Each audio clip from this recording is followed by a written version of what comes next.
आइए, अब जो मैं आपसे बात करने जा रहा हूं वो ये बात करने जा रहा हूं कि पीओके कैसे बना था। कैसे बना था पीओके।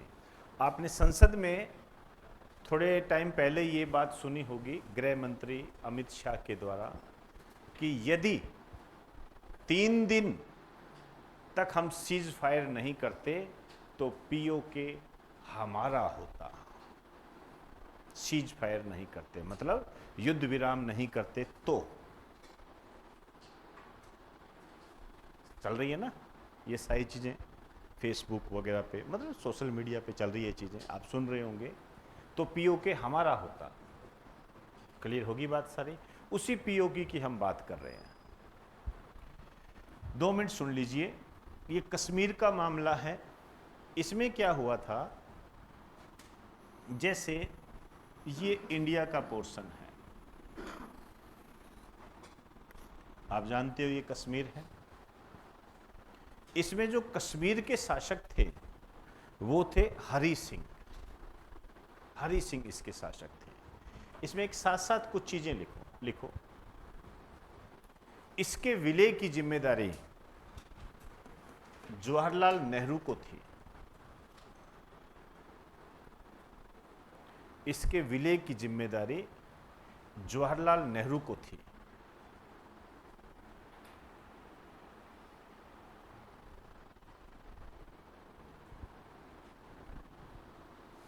क्लियर। नई लाइन से लिखिए। अब हुआ क्या, माउंटबेटन योजना के तहत जो एक्ट बना था भारतीय स्वतंत्रता अधिनियम 1947, उसमें यह प्रावधान था कि कोई रियासत यदि स्वतंत्र रहना चाहती है तो स्वतंत्र रह सकती है और नहीं तो उसे भारत या पाकिस्तान किसी एक में शामिल होना होगा। तो यहां पर जो कश्मीर के शासक थे महाराजा हरि सिंह, उन्होंने ये डिसीजन लिया कि मैं स्वतंत्र रहूंगा। तो यहां एक लाइन लिख दीजिए, कश्मीर के महाराजा हरि सिंह ने स्वतंत्र रहने का डिसीजन लिया।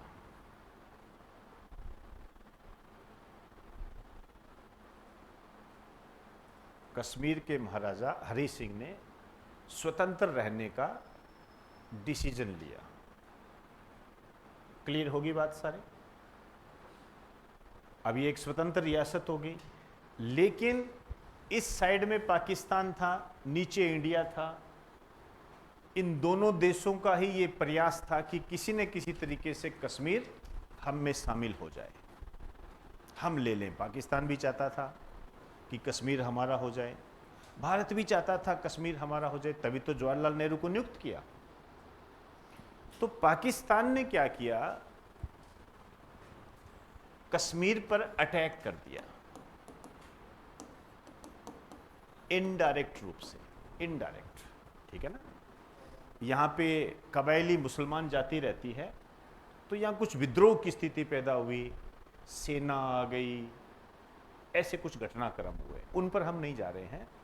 आप इसको मोटे तौर पर ऐसे समझिए कि पाकिस्तान का अप्रत्यक्ष रूप से अटैक हो गया।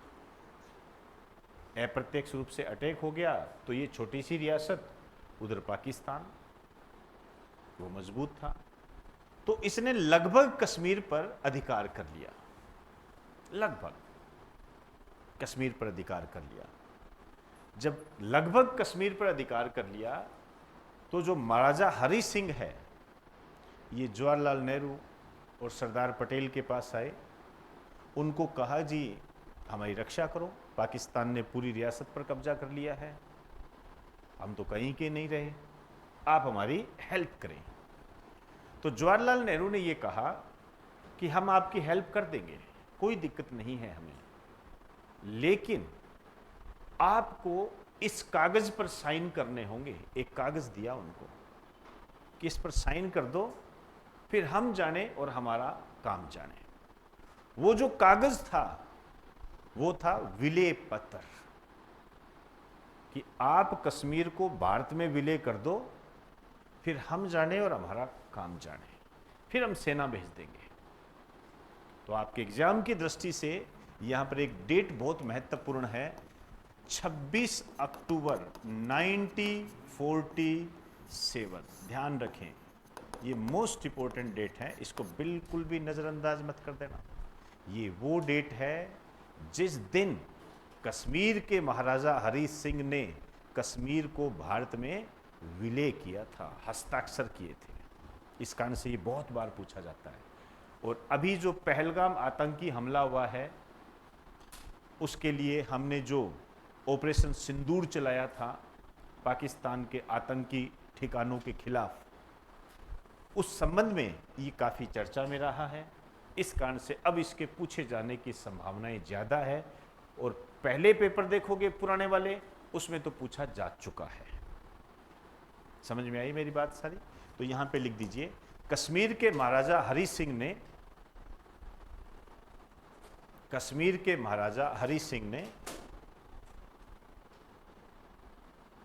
विलय पत्र पर, डिसॉल्व लेटर, विलय पत्र पर हस्ताक्षर करके कश्मीर को भारत में विलय कर दिया।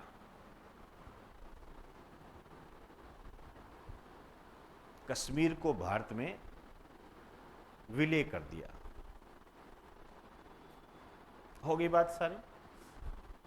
अब जब कश्मीर को भारत में विलय कर दिया तो भारत की सेना तैयार हो गई, भारत की सेना यहां आ गई। अब और भारत और पाकिस्तान में तो आप जानते हो भारत की सेना मजबूत है, तो भारतीय सेना ने पाकिस्तान को पीछे की तरफ धकेल दिया, यहां तक ले गए, पूरा धकेलते गए, सारा कश्मीर हमने प्राप्त कर लिया। बस थोड़ा सा ये जो क्षेत्र है ये रह गया। इसका कारण ये रहा कि यूएनओ बीच में आ गया। ध्यान से सुनना मेरी बात को, ताकि जो लोग इन तथ्यों को तोड़ मरोड़ कर पेश करते हैं, आपको ये जानकारी रहे कि असल में वो घटना क्या थी।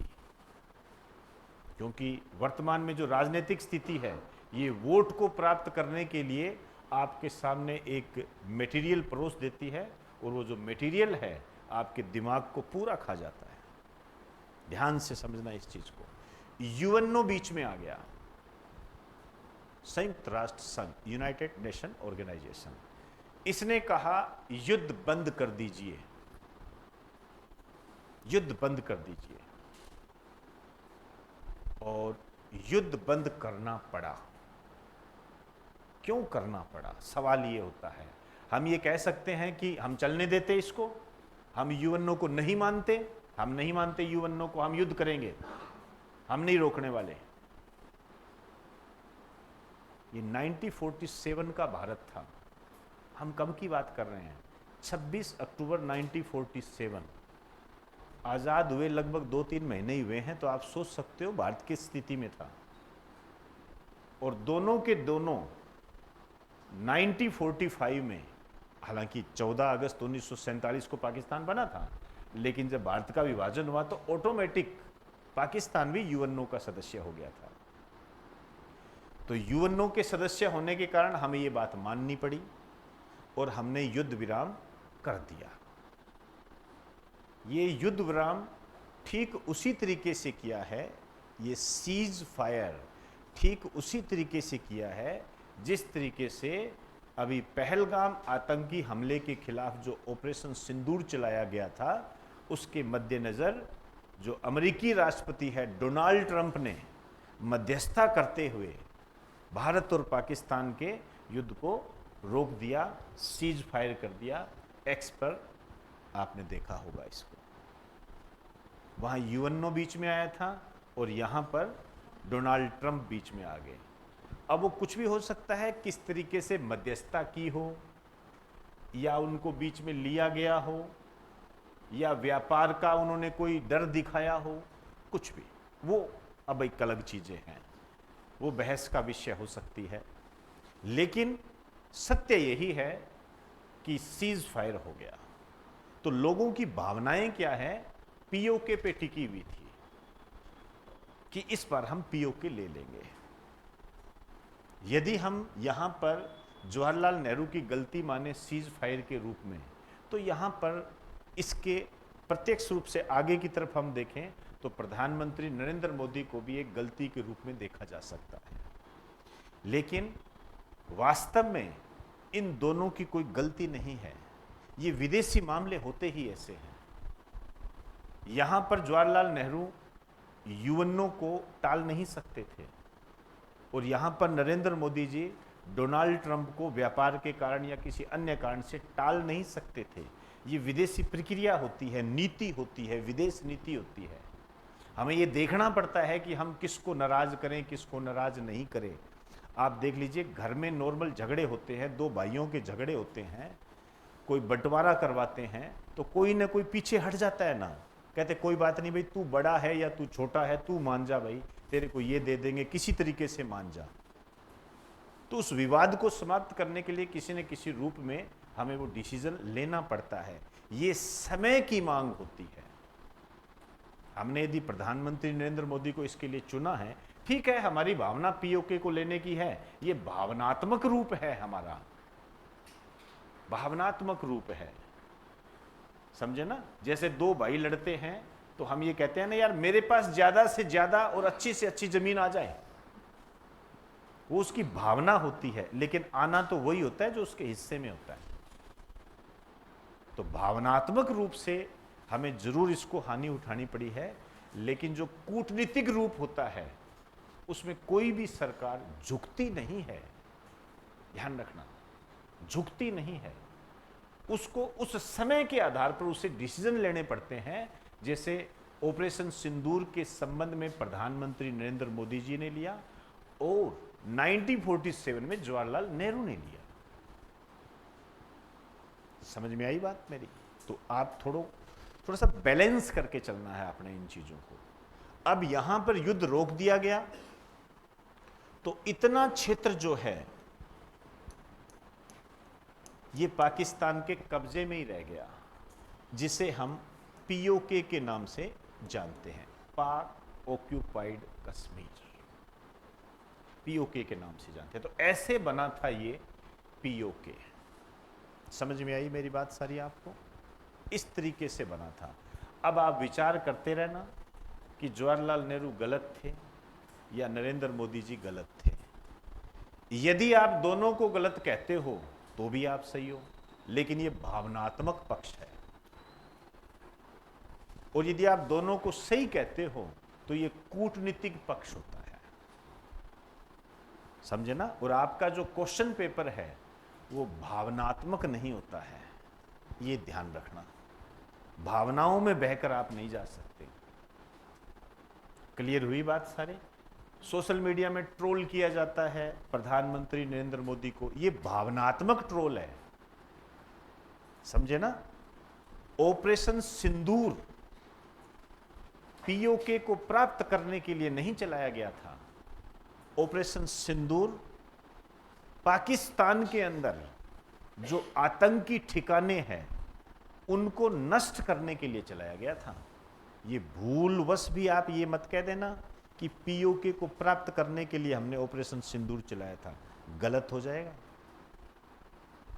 समझे ना। ये पीओके को लेने का जो सिस्टम था ये हमारा भावनात्मक लगाव था। हाँ, इसमें आप ये जरूर कह सकते हो भावनात्मक रूप से कि आपके अंदर जो ये भावना पैदा की थी ये हमारे प्रधानमंत्री जी ने ही की थी, ये जरूर आप कह सकते हो, क्योंकि इन्होंने कहा था कि मैं ऐसा बदला लूंगा कि याद रखेगी। तो हमारे दिमाग में कहीं ना कहीं पीओके आ गया, ठीक है। और मीडिया ने तो लगभग पाकिस्तान पर कब्जा कर ही लिया था, आप समझते ही हो। ये तो एक है ही, वो तो हो गया था कब्जा। आजकल मैं देख रहा हूं कि इसमें ऐसा चल भी रहा है सोशल मीडिया पे कि यदि किसी देश को किसी दूसरे देश को कब्जे में लेना हो तो भारतीय मीडिया से संपर्क करे, 30 मिनट के अंदर कब्जा करा देगी। तो ये हमारी दुर्गति है, इसको आप हमारा दुर्भाग्य भी कह सकते हो, समझे ना। क्योंकि सच्चाई आनी जरूरी होती है, हम मीडिया से ये अपेक्षा करते हैं।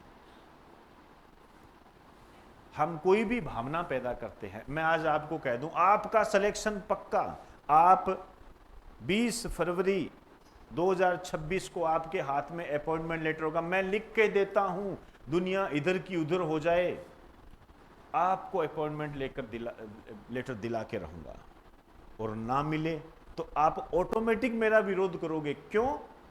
क्योंकि मैंने आपके अंदर एक भावना पैदा कर दी कि सर है, संभाल लेंगे, देख लेंगे भैया। आप तो घर वालों को कह दो, आप तो विवाह के लिए लड़की देखिए या लड़का देखिए, 20 फरवरी 2026 को अपॉइंटमेंट लेटर आ जाएगा, क्योंकि सर ने कहा है। लेकिन नहीं आया। अब नहीं आया तो आप कहोगे इसी ने मराया था, यही है आदमी वो। सेम यही बात हमारे प्रधानमंत्री नरेंद्र मोदी जी ने इस तरीके से लोगों में एक जुड़ाव सा पैदा कर दिया, तो हम पीओके की तरफ चल पड़े। मैं कह रहा हूं ना, आधे लोग तो यही कह रहे थे कि पाकिस्तान का सफाया ही कर देंगे। बड़ी हंसी आती थी हमें इस बात पे। हम सोचते थे देखो यार कमाल हो गया। पॉसिबल ही नहीं है, पॉसिबल ही नहीं है ऐसी चीजें। हम यूएनओ में स्थायी सदस्यता की मांग कर रहे हैं, कैसे कर लेंगे? हम किसी देश को बर्बाद करके आए हैं और हम यूएनओ में कह दें कि हमें स्थायी सदस्यता दे, पॉसिबल ही नहीं है। कहेंगे यार आपका तो हाल ही अलग है, कल को पता लगा पूरे विश्व पर कब्जा कर लोगे, छोड़ो आप एक बार रहने दो। लेकिन ये भावनात्मक जो प्रतिक्रियाएं थी ये जनता की थी, और ये भावनात्मक प्रतिक्रियाएं जो जनता में लाने का जो श्रेय दिया जाता है, ये हमारे प्रधानमंत्री नरेंद्र मोदी को ही दिया जाता है, क्योंकि इन्होंने ही कहा था कि मेरी आंखें लाल हो जाती है। अब ये लाल आंखें केवल आतंकी ठिकानों को नष्ट करने तक सीमित रही, इस कारण से लोगों की भावनाएं आहत हुई। और वैसे उनका कूटनीतिक पक्ष देखोगे तो वो अपने तरीके से उन्होंने जो डिसीजन लिया है वो सही लिया है। समझ में आई मेरी बात सारी? तो आपको इन बातों का थोड़ा ध्यान रखना है। तो मुझे लगता है कि आपको क्लियर हो गया होगा कि पीओके कैसे बना। क्लियर? इसके बाद 27 अक्टूबर 1947 को सीधा युद्ध हुआ था, ये ध्यान रखना, ठीक है ना? उस युद्ध को रोका गया था लाहौर समझौते के तहत, और रोकने का कारण यूएनओ बीच में आ गया था, मध्यस्थता हो गई थी। तो एक यहां पे लिखिए 27 अक्टूबर 1940, ये सारी बातें जो अभी बताई है यही लिखवाऊंगा।